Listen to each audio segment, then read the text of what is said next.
pour cette édition de Choose France. 200 CEO sont attendus à Paris en début de semaine prochaine. On suivra l'événement en direct sur BFM Business depuis le château de Versailles.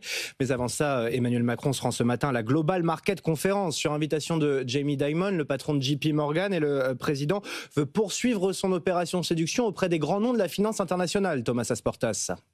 Avant le vote du Brexit, Paris n'était que mon 6e choix sur 7 en Europe et finalement, j'ai choisi la France. Avec Jamie Dimon, Emmanuel Macron ne peut pas rêver d'un meilleur ambassadeur pour vanter les mérites de la place de Paris et des efforts menés depuis 2017. Droit du travail, fiscalité, des écoles internationales pour accueillir les enfants des banquiers et des infrastructures pour moderniser les transports. D'après l'Élysée, depuis le Brexit, 10 000 emplois dans la finance ont quitté la City pour Paris. À elle seule, JP Morgan a triplé de taille dans la capitale avec près d'1 millier de salariés sur place. Et l'an dernier, c'est sa rivale Morgan Stanley qui annonçait à Choose France l'ouverture à Paris de son nouveau hub européen. Le chef de l'État inaugurera aussi mardi prochain le tout nouveau bureau parisien du fonds souverain saoudien PIF, 2 ans après l'arrivée du fonds singapourien Temasek. Reste que malgré cette dynamique, Paris a encore du chemin à parcourir pour attraper la City.